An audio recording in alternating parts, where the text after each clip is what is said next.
Welcome to the Taproom Exclusive. I'm here in Cleveland Heights at the Bottlehouse Brewery and Meadery. I am with Jason Kallicragas. Did I get that right? You did. Very good. All right. Well, I asked Brian before we went on just to make sure. I always do, even if anybody's last name is Smith, because you never know if these days it's Smythe. Brian Benchek and Rob Tittel of Northeast Ohio Craft Brewery News is here joining us as well. Thank you all, gentlemen, for your time and being here.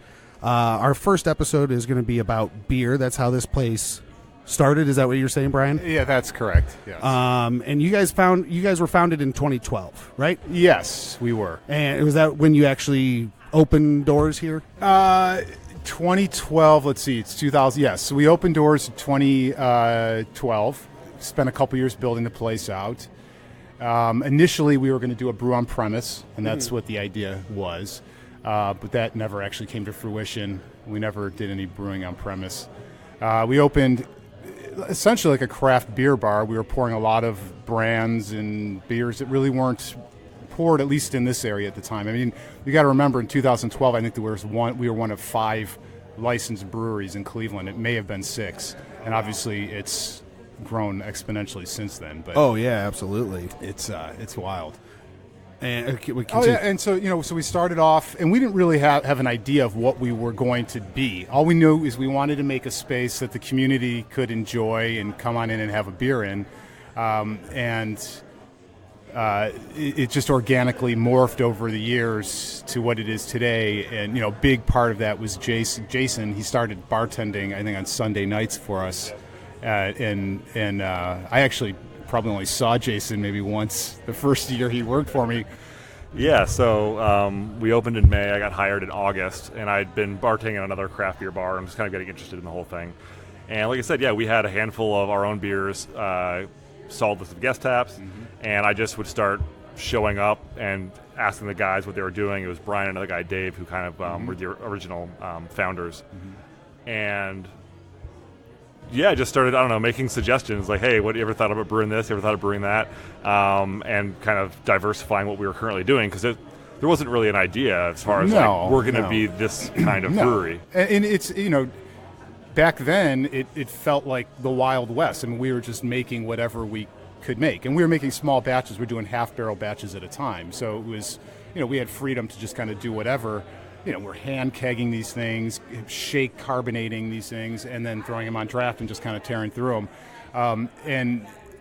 We did that for the first 2 years, year and a half, and we kept growing into larger. I guess we were using plastic fermenters at the time. Yeah, we had got up to like 110 gallon conical fermenters that were on wheels, so we could roll them in and out of our walk-in cooler and able to chill them down and cold crash, do stuff like that. Yeah. And it just got to the point where we had maxed out everything we could possibly do with this janky BOP system, to the point where it finally became feasible to tear it all out and put in an actual brewery. Right. And we did that. That was 4 years ago. Yeah, 2015. 4 years ago. Yeah. And what was the inspiration to actually brew beer? Like, what did you do before this that made you decide to kind of flick that switch and go, I'm gonna focus on beer? Well, prior to this, I owned a glass blowing studio downtown. I was a hot glass. I did a lot of design work with glass, and it really beat my body up. And for a variety of reasons, when the lease was up, we decided it was time to move on. And through a series of crazy coincidences and chances, we stumbled upon the brew kettle and did the BOP there. Dave Schubert and myself, this was my original partner, and we thought, hey, this would be really fun to do in Cleveland Heights, and that was it. That's the way we got into beer, was doing the brew on premise stuff. Spent a couple weeks in Germany at the VLB Institute, trying to figure out what the hell it meant to have a commercial brewery, and then came back and started looking for space. And just, again, there was no master plan here. This really evolved in a very organic way. So, I had, if you asked me a year prior to opening this place or starting to build it, would I be brewing, it was not even on my radar. So it was kind of, but it's it goes really well with the things I enjoy doing. I love cooking. I love gardening. Glass is an art. To me, beer making is an art, and it's an expressive I'll point out that in. chandelier above the tap room, Brian, that's one of a number of pieces he made. Yeah, Brian's was always an interesting guy for me because I came, I was at university, I went abroad, I taught for a while, and I was kind of just looking for my way, and I kind of fell into the craft beer world and just started learning.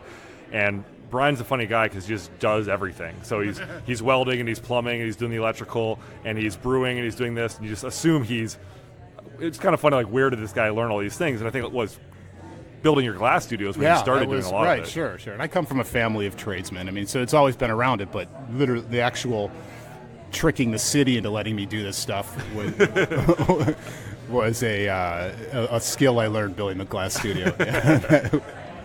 And what was the first beer you guys made here? Do you remember? It was an IPA. Was it an IPA? I think we call it North Coast IPA. Okay. Yeah. There you go. Yeah. Which is still on your menu to this day, right? No, Erie Coast. Erie it's Coast, morphed. okay. Several years. Yeah. There's a story behind that. What's that? If you want to tell? Oh, okay. A local home brewer had a beer called North Coast IPA, gotcha. and he kind of got mad at us. So hey, we switched. I get it. Yeah. It's one of those things. Yeah, you don't want there should never be tension in That's this business. exactly right. We're here to drink right. some beer and have a good time. It's not like it was, a name that was the most original name of all time. No, it wasn't. So it wasn't too hard to change. No. Yeah, absolutely. And Rob, how did you come get to Bottlehouse? How did you become familiar with these guys over here? So I actually got hooked up with these guys probably about a year ago. They had their first Keepers of the Craft Fest, which was in 2017, and it was supposed to be the first annual, but they've kind of gone a little different direction. I'm sure we'll get into their upcoming project here that they've got going on over at Van Aken, but they decided not to go forward with it this year. May do it again in the future, but again, I'll let them talk about that later. But they invited me up for it. And I think I was one of the first 100 or 200 followers. I think of you were. The page as well. So I think I was you were on my radar right off the bat. I think you were. You were one of the early followers, and I appreciated it. And you guys reached out to me very early on. I think I had been doing it for about not even 6 months, and you invited me to come up, set up a little table, put out some business cards, introduce myself, tell people at the fest, what our page was about and what our mission was, and we did a little giveaway while we were here, put up a couple baskets from some local craft breweries that donated some stuff, and did a little raffle, and the whole thing's just kind of blown up from there, and these guys are partially responsible for that. I think they supported me very early on, and I've been big supporters of them as well. Take credit for Rob's success. Full credit. 100%. Everything's because of Bottlehouse. That's right. And so you guys get going here in 2012. You're brewing, and how long did it take to kind of start expanding your tap list and start going into doing some others? You said your first one was an IPA. Yeah, sure. Was that just because that's just what it is? It was. In that's 2012, it wasn't even the market. It's just that's what was exciting at the time. Right. Hey, all these crazy hops, we're using Cascade, which is still one of my favorite hops. But yeah, I think it was not having a plan allowed us just to do whatever the hell we wanted. And it was literally we're using vials of White Labs yeast at the time. So we just had this boxes of thousands of vials of yeast. Right. You guys were saving for something. something. We were going to send them back, and we were going to get Chris White to come in. If you send 10,000 vials, and we just ended up throwing them in the recycling bin, frankly. But my cleaning. Yeah, Jason is a mad cleaner. He just came through and threw out all of our cool stuff. So I'd been bartending for about a year, and then the other founder, Dave Schubert, had decided to step down. So I filled his role brewing, which is very much just, Brian telling me, do this, and we just got in the habit of talking about beers. And I think one thing we've always tried to do here is have a really balanced tap list, whether or not, without brewing, we have to have this beer on at all times. Let's make sure there's something dark. Let's make sure there's something light. Let's make sure there's an IPA. Let's have something in this kind of realm. And so that, I think, has allowed us to be really fluid. So it doesn't always need to be this stout or this porter, but we always have something for that drinker. We don't always have an amber ale. It might switch between a brown ale, a Belgian bière de garde, something. So I think we always try and keep that in mind, the drinking experience, because we are a tap room. At the time, people weren't really taking much to go, so making sure whoever came in here was getting a pretty interesting experience. So that kind of leads me to a question, I guess, then. In 2012, there was no real plan, I guess. What now, 6 years later, would you guys say really is your brewing philosophy? Like, do you consider yourselves traditionalists? Are you more experimentalists? Like, do you pigeonhole yourself into anything? Or is it just kind of, we just brew and feel, like what we brew, what we want to brew? I think that's, well, first of all, Jason brings to the table a vocabulary and a depth of knowledge of beer that I frankly don't have. So, it's always a conversation with what we're going to do, and Jason provides a foundation for us to kind of, for me to kind of riff on, frankly. I mean, he can, when it comes to traditional styles, when it comes to just the historical nature, Jason has his finger on the pulse of all of these things. So it's always a collaborative conversation. And, if you could, we still don't have a plan. Let me just make that really clear. I mean, if you would have seen us a week, last week, we come in, Jason was on vacation with his family, and we came back and let's figure out what we're going to do this week and next week. Now, again, keeping in mind that we do want a diverse tap list, and we want to be brewing with things that are interesting to us. We're not going to, you'll rarely find, we've got a couple, I guess, flagships in quote beers that we have, but mostly we're brewing what we want to brew and what we want to introduce a lot of the community to, because a lot of, when you're in the world of craft beer, you assume everybody knows what a grisette is. So doing something that exposes the community to different styles and kind of pushes their limits is something I think we enjoy doing. I think we've also kind of accidentally, over the years, started to become really, really inspired by the ingredients. So, and by making a handful of really, really good local connections around town, that in some ways has started to kind of precede a lot of the brewing. So we became acquainted with the Tom's Foolery people, and we're big fans of their whiskey. And so when they offered us our first whiskey barrels, it was an idea, okay, how do we fill these things? And so we were, so excited to have these 2 barrels there, and now we've got, however many back there. And projects like, we'll talk to the guys at House Malts, and you'll start chatting, and he'll start talking about millet, and he gets excited about millet, so you get excited about millet, and then the next day we're brewing a millet beer. Right. It's like, all right, we'll bring us, 100 pounds or whatever else. Or we'll talk with guys like Jeremy Umansky, who's the chef down at Larder on West 29th, and he's this amazing forager and mushroom expert, and you can't talk to him without just getting swept up in it all. And so that led to us brewing our first Groot. Now we've done 2 to 3 different ones, and that became a partnership with Spice Acres. And then, so every time we find these partners, the ingredients just kind of fall into place. Right. And it's always nice. That's not nice. It's more than nice when that happens, because the beers end up becoming really unique, and they start to capture a kind of sense of place in the sense that, this is a very not just Ohio beer, but kind of a Cleveland area beer. It has these ingredients, and it was made at this time. Right. And it's about literal relationships. So like Jason mentioned, several there's guys over at Spice Acres, Jeremy Umansky, Rising Star Coffee.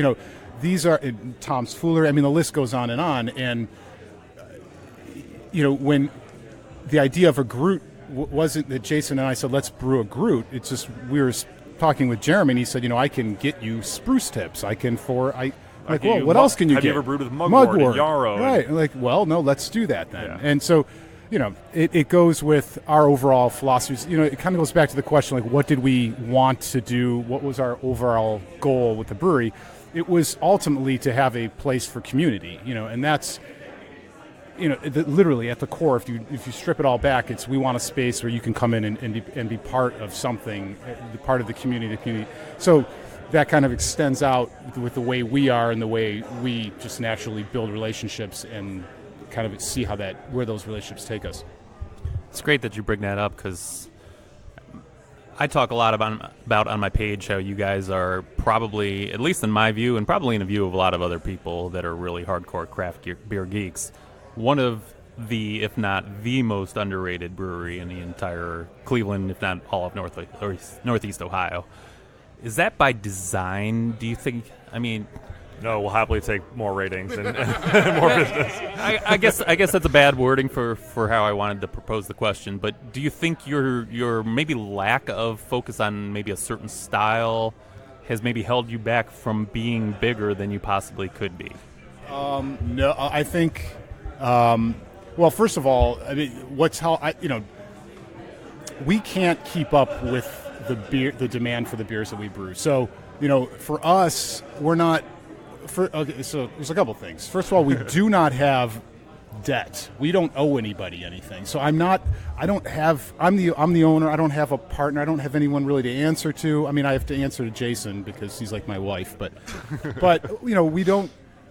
It's what we want here, and that's what's driving it. So we're not saying, oh man, we need to make sure we can service this debt, so we need to brew something that everybody wants. We need to brew the latest and the most popular style because we need to sell a ton of beer.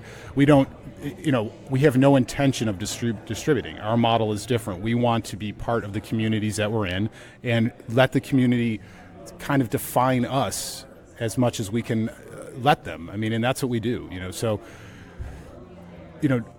Being underrated, I guess, isn't intentional, but but we're not doing all of the events. We're not pouring it all. We have lives and we have families, and that's very important to us that we're not living this thing every waking minute. So it's kind of a weird thing.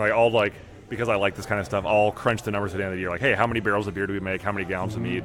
And this year versus last year, it might not be that much. It wasn't like, we made 300 beers and we need this 20% growth because we didn't build a brewery that was oversized to kind of grow into it, which is a model that a lot of guys do. We kind of brew this brewery and fill it, and if we have enough beer, it's like, okay, cool, we can kind of take a breath for a minute, right. As opposed to just kind of going. Right. And as far as the beers, we might be underrated as far as under the radar, but I think the quality of the beer, the people who know about us seem to really appreciate the quality and the time and effort that we put into it. And so I guess I feel like we have fewer ratings than some bigger breweries, but the quality of those ratings might be higher. I agree with that definitely. You may be underrated in your own community, but you guys have experienced some national acclaim. You talk about the 2 awards that you recently won from the Great American Brewers. So we were very fortunate. It was the first competition we ever entered, and we sent a handful of beers to Great American, and we won a bronze medal in the historical beer category for that a beer called the Spring Brute, which is kind of it's like an amber saison with ingredients foraged on spice acres in the Cuyahoga Valley, which was a very experimental beer that became a really strange tap room sleeper hit. Yeah. Last summer, it was we didn't have a Hefeweizen on tap. Everyone's just pounding Groots back and forth, which is a really, really weird thing. But I would be behind the bar and I'd come the next morning Brian, we sold 50 pints of Groot last night. And I think it's a really unique beer. And one thing I think we kind of go for is also, the beers aren't unique to be unique. Right. So we are always trying to, no matter what the ingredients are, we're trying to go for something that's still very drinkable. And I think we do a pretty good job of that. And so we won a bronze medal in the historical beer category and another bronze in the aged beer category for actually a 2-year bottle-aged version of a Belgian quadruple. Even before I started, you and Dave had always kind of had some Belgians kind of thrown in the mix. Absolutely. But absolutely. I think we both kind of realized a few years back that those were kind of some of our favorite beers. Yes. I love English ales and German ales, but if I had to, choose an international beer to focus on, it'd be Belgians. Yeah. And so we've kind of ended up becoming somewhat of a Belgian brewery. Yeah. As far as just because I think those styles are really unique. They're fun to brew. They're unpredictable. And they kind of change. They have the kind of life of their own, which is really fun. Absolutely. And so this quadruple, which was just a great big giant beer, it took on these really nice aged notes, and it won for us. So that was really cool. Yeah, it's pretty exciting. What beers would you like to kind of get the word out a little bit about that you currently have I'm enjoying the community pills right now, which is fantastic. Highly recommend anybody who likes pilsners definitely come and get this.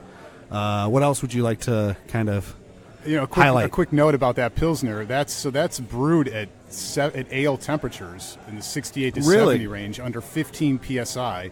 And Rob and I were discussing this a little bit before we got started here.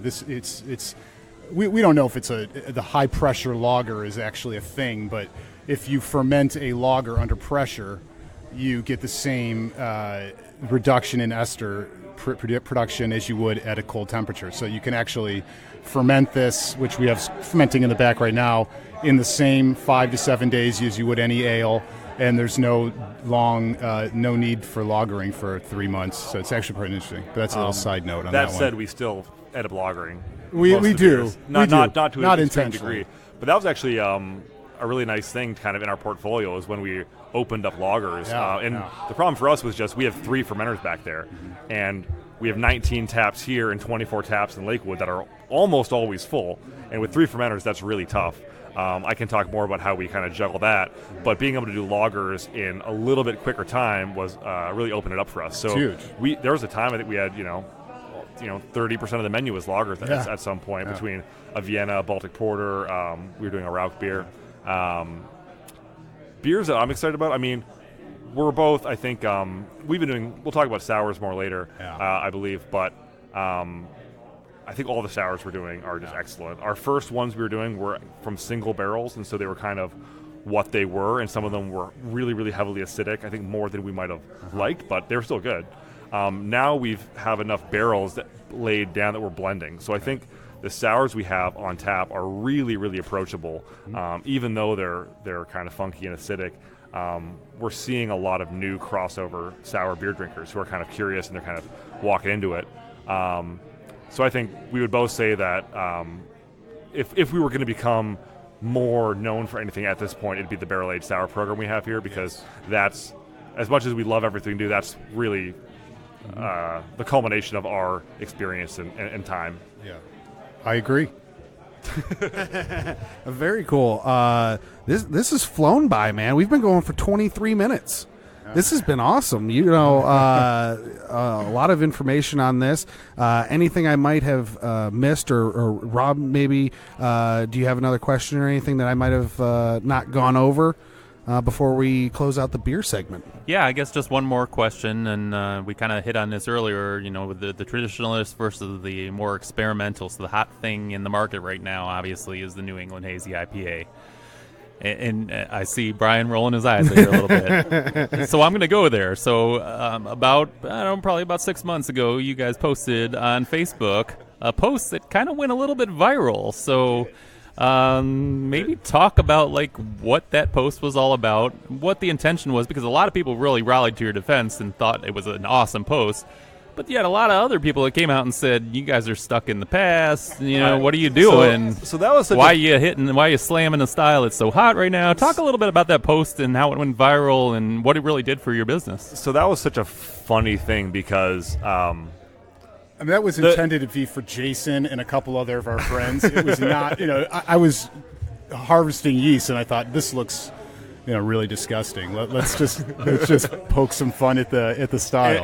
And so the funny thing is, we about 2.5-3 years ago, I had been traveling through Vermont. I tried a heady topper and some treehouse stuff, and we'd both been kind of like, "Hey, have you heard about this stuff?" Not so sure about it. And I tried some, and I was, "Hey, this is a fantastic style when done right," and so. We brewed a New England IPA 2.5 years ago, right? And it was I remember people in the tap room being a little bit the call following. That's correct. And people were a little bit had never really seen anything like that, and it was for us it was that was fun. Yeah. And now let's brew something different. And so we did a West Coast after that and moved on, and we've brewed Cult Following now 2 or 3 times, and people are like, "I can't believe you don't embrace the haze." It's no, we brewed these beers, we like them, that's not the only style we brew.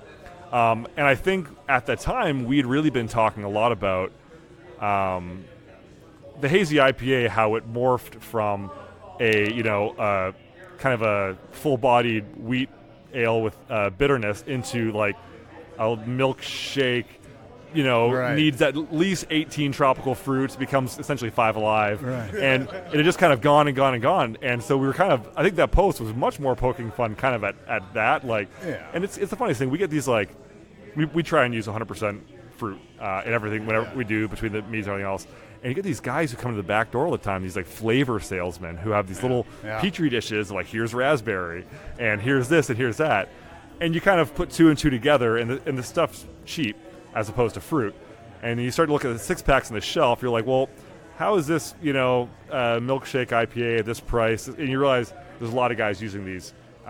They're called natural flavors, but it's a colorless little liquid here. Right. And so I think we were just kind of goofing around. And if you read the post, I don't know, I thought it was funny. Yeah, it was. But there was 200,000 people, and there's a bunch of by the end of the thing, it's a bunch of guys just in French and Russian just yelling about hazy IPAs. It just kind of really, really got pretty crazy. I mean, in the style, if you're looking for a juicy, hoppy profile, there's nothing that says you can't get that out of a clear beer. I think that, and there's obviously good examples of hazy IPAs and examples of hazy IPAs that are just haven't been cold crashed, and we're dealing with a ton of yeast. And if it's a poorly made beer, I don't care if it's a trend or not. And frankly, I really don't care. If people want to drink hazy IPAs, go for it. It was just so, at the time, it was just the conversation everybody was having. And like Jason said, it was just getting a little bit ridiculous, and so it was more of just poking fun. But it wasn't.